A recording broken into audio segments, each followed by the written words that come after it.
Bukan doktrin, tapi inilah kebenaran memerdekakan. Katakan amin. Berarti kalau dia minta kita waktu berdoa masuk kamar tutup pintu, wah itu luar biasa. Ternyata kita sedang berseroh dengan dia di kamar itu. Lalu saya dibawa Roh Kudus ke Lukas 1. Ketika Maria dengan tegas bertanya kepada Gabriel, bagaimana mungkin hal itu akan terjadi? Aku mengandung tapi belum bersuami. Lihat, masih ingat pertanyaan Maria? Dengan tegas Gabriel dengan urapan firman dia menjawab, Roh akan menghamili kamu. Kuasa dari tempat yang maha tinggi akan meniduri kamu. Sebagai terjemahan bebas. Maka itu gereja yang gak punya persekutuan intim dan suka berseroh dengan Yesus, pasti gereja mandul. Bagaimana gak kawin, gak hubungan seks bisa punya anak? Ngerti saudara? Ini kebenaran yang luar biasa. Doa itu gak cuma sekedar melontarkan kata-kata ke udara. Sejak saya menemukan kebenaran Matius 6 ayat 6 digabung dengan 1 Korintus 6 ayat 17, saudara, doa saya berubah. Maka itu doa makan, doa mau tidur, doa mau pergi itu gak dihitung sebagai doa. Itu cuma kewajiban. Karena itu gak ada keintiman dengan Yesus. Mau cuma cepat-cepat doanya. Tapi kalau doa yang benar sebagai suami istri dalam kamar, gak harus dalam kamar, tapi dalam keintiman roh kita dengan Roh Kudus. Seperti Maria. Maka itu dia bisa punya. Gereja yang tidak punya persekutuan intim dengan Yesus, pasti gak ada pertambahan jiwa baru di gerejanya. Gak ada penginjilan yang kuat. Tidak akan ada. Gereja bertambah karena ada jemaat kawin punya anak. Itu wajar. Tuhan gak ngitung itu sebagai pertambahan jemaat.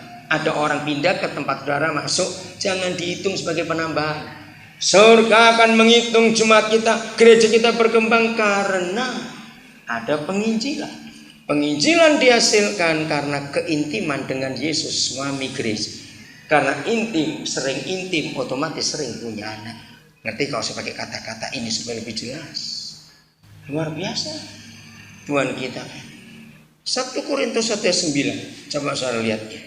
Saya menemukan saudara, ternyata panggilan tertinggi dalam kehidupan kita bukan panggilan untuk misi, bukan panggilan untuk pergi menginjil, bangun gedung gereja, buka gereja, hobinya terus buka cabang, ribut aja. Panggilan tertinggi bukan berkhotbah. Ternyata panggilan tertinggi pada ayat itu. Yahweh yang memanggil kita. Kata itu pertama. Memanggil untuk apa? Cepat baca kitab saudara. Dengan siapa? Dengan Yesus Kristus anaknya adalah Yahweh yang setia. Garis bawahi kata persekutuan. Maaf, tidak salah kalau saudara pakai kata persetubuhan, karena suami istri itu bersekutu. Kemarin kita sudah membaca Malaki 2 ayat 14. Istri itu teman sekutumu. Masih ingat Malaki 2:14 kemarin? Jadi kalau Tuhan Papa kita memanggil kita untuk bersekutu dengan Yesus, berarti ini hubungan intim. Maka itu kita nggak bisa berdua dalam pelayanan karena kita terlalu sibuk hanya ngurus organisasi. Saudara, semua gereja yang sedang sibuk membangun habis waktunya untuk cari duit terus. Maka itu hati-hati dengan semua penggunaan gereja. Minta Roh Kudus. Sibukkan diri kita dalam keintiman dengan Yesus, karena itu panggilan tertinggi. Katakan amin. Ini sungguh luar biasa. Kalau gereja mau seperti itu semua, hebat. Saya punya prinsip yang radikal dalam hal ini. Kalau manusia normal itu 9 bulan 10 hari mengandung, maka akan lahir anak. Saya akan mengecek diri saya. Itu tahun-tahun pertama saya mengerti kebenaran ini. Apabila setiap 9 bulan dalam hidup saya dan pelayanan saya tidak melahirkan seseorang atau sesuatu, maka saya akan hukum diri saya, Daniel, engkau tidak intim dengan Yesus tahun ini. Maka itu saya mana? Maka itu saudara, saya dikenal dalam kalangan banyak hamba-hamba Tuhan. Saya itu paling cepat menemukan hal-hal baru di dalam pelayanan. Saya cepat sekali. Karena setelah sekian tahun saya terlatih. Akhirnya saya cek, setiap 9 bulan 10 hari pasti ada satu yang lahir atau seseorang. Selalu ada. Lalu saya minta percepatan. Papa, saya minta percepatan karena apa? Kalau kelinci bisa cuma mingguan. Buat saya lebih cepat dari kelinci untuk melahirkan seseorang atau sesuatu karena waktu. Mengerti hal ini saudara? Dan dia dengar. Itu yang mengagumkan sekali. Maka itu dalam kehidupan saya, hampir hari-hari hidup saya selalu, hampir tidak ada saya nggak nemukan sesuatu. Pasti ada. Setiap hari, setiap minggu sesuatu yang saya dapatkan yang baru. Maaf rekan-rekan hamba Tuhan, saya ingin bagikan pengalaman. Kalau sampai suatu hari sebagai hamba Tuhan gembala khususnya, saudara jenuh, kehabisan bahan, mau ngomong apa nggak ada lagi. Saya bagikan pengalaman ini. Masuklah ke kamar itu, cari suamimu, ngerti kata ini? Temui dia. Itu hal yang luar biasa. Saudara, ini yang Tuhan mau dalam kehidupan kita. Apabila dalam pelayanan kita suka bergaul intim, bersekutu intim dengan Yesus, mempelai surgawi kita, suami kita, maka pelayanan kita, baik kita maupun yang kita layani, satu yang saya lihat hasilnya, tidak bosan.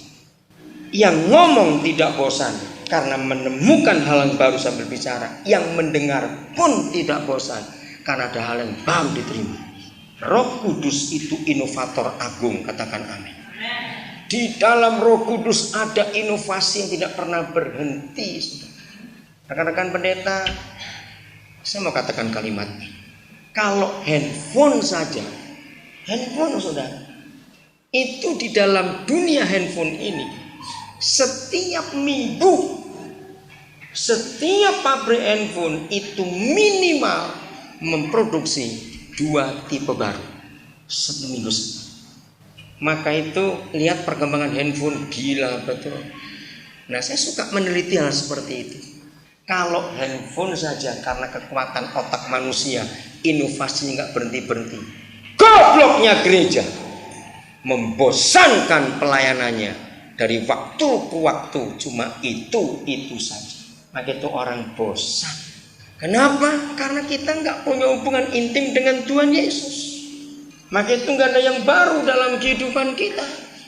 Oh, kalau kita bersekutu dengan Dia luar biasa.